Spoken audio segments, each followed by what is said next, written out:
Hey, PJ, it's Darren for your interview. Still a good time? Yes, sir. How are you doing?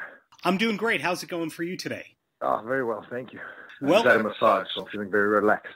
that's great to hear. But one of the reasons I wanted to speak with you is you just signed a new multi-year agreement with Ring of Honor. What is it that keeps you there at ROH?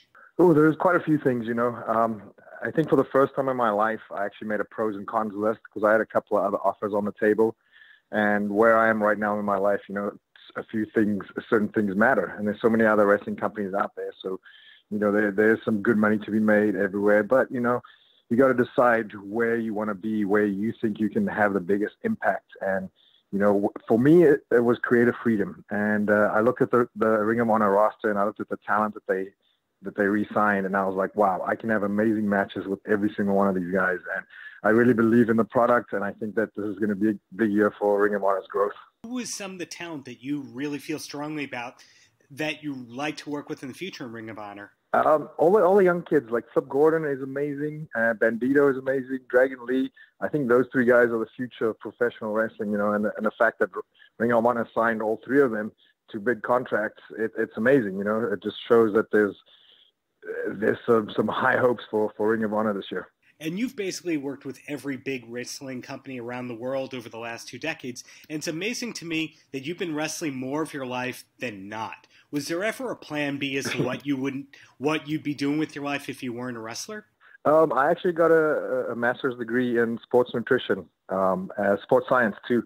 That's my passion. My passion is actually nutrition. I was actually a while ago gonna when I was injured 2 years ago, I got injured in a base jumping accident, and I wasn't sure if I was ever going to wrestle again. So I was actually looking into doing my PhD because it would be super cool. People legit call me doctor. But that is a backup plan. But I always tell kids to always have a backup plan. And my mom made me go to college to get my degree in case something happened. But in the same breath, when you have a backup plan, you don't put all your energy into something.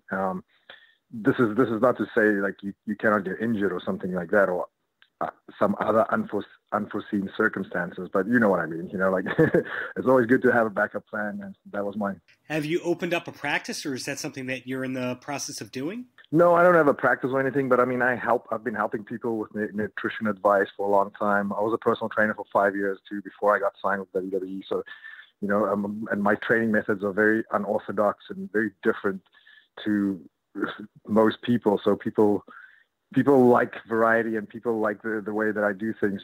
Some people don't like the way that I do things, but everyone gets results. If I was never be able to wrestle ever again, I'd probably become like a team doctor for one of the big wrestling companies. That'd be so I can still be involved in wrestling, because I do love this stuff. Was DDP Yoga ever something that was on your radar in terms of getting back into shape? I did it for a little while. I mean, I've been doing yoga for years, so I mean, DDP Yoga is just his take on yoga. I do a bunch of different variations of yoga and Pilates and stuff like that. So I've been doing all that stuff for years. Well, back to you in your wrestling career. It's also pretty amazing that you were able to wrestle against Bret Hart in Madison Square Garden. Is that one of your proudest accomplishments in terms of your career? I mean, of course. I mean, I grew up watching Bret Hart, and I love Bret Hart. Like, from the first moment I saw him, I told my dad, I was like, man, this guy's going to be world champion one day. And he was, and at that time, that era, guys his size weren't really main event status, but he changed the game in a lot of ways, and people don't realize that. And so, yeah, just to be able to be in the ring with him is super cool. And just to be able to share some stories with him is unreal. For me, that was kind of marking out in a way.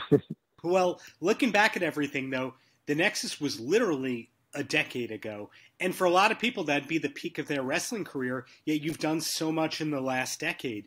Is there overall an accomplishment that you're most proud of within your in-ring career?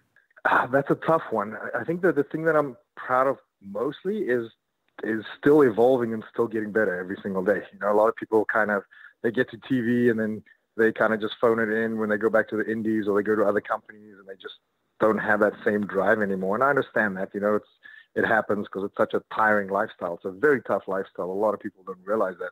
But the fact that I've come this far and I'll be 40 next year and I'm in the best shape of my life, I feel like that's probably my biggest accomplishment, and still growing and still evolving as a performer, as a wrestler, as an athlete, in and out of the ring, actually. And you mentioned before sports medicine is your passion and something you'll be doing for the long term. But in general, what is life like for you outside of wrestling?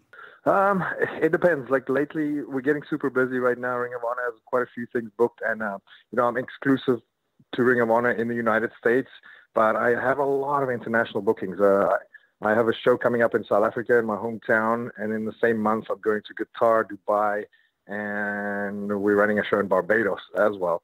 So apart from Ring of Honor and all the international stuff, when I'm home, I really just like to relax and kind of like work on my body. Like I take really good care of myself. So like I just got back from an hour massage where they put me on a bed of quartz crystal with some light therapy, and I do cryotherapy daily. When I'm home, I just kind of like try to take care of my body, because my body is what's going to, push me through the next few years of wrestling. I've kind of seen it go both ways, where people who are wrestlers who are on weekly television for years and years and years only hang out with other wrestlers. And then I've seen wrestlers who don't really hang out with people when they're not working. Which one are you closer to? I'm a little bit of both. I was always that kid in school too. I would hang out with the jocks, the nerds.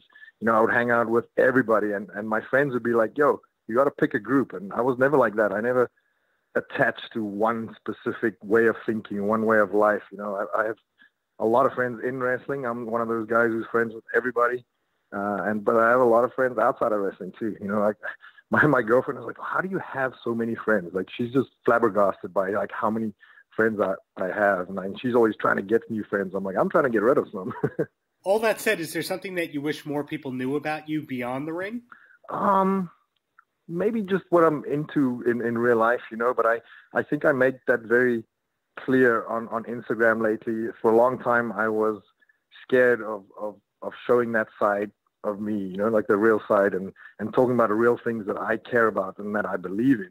And, now I'm very open about it. Like, people ask me questions all the time. Like, I've been microdosing psilocybin for years and years and years, and now it's only becoming a big thing, and, because you couldn't talk about stuff like that years ago because it was very taboo. Now that it's legal in some states and people are doing, the FDA is actually doing studies on all these things. It's a brand new era. And, now I can finally be open about stuff like that. And I've helped a lot of people throughout the years with, like my own methods and therapies and nutrition things that I make up. So now that I can just be open with it, I wish more people can understand that side and realize it's not a gimmick. It's really who I am. So it's not a wellness policy concern anymore, I guess. Exactly. Great. So since you've given me so much to work with, in closing, any last words for the kids? Oh, man. Follow your dreams. Follow your passion. Don't let anyone tell you any different, because also in the same breath, respect your parents, but they don't know what you want out of life. A lot of parents try to force their kids to live their dreams and not the kids' dreams. So, take advice from people, but follow your passion, follow your own heart, because only you will know what that is.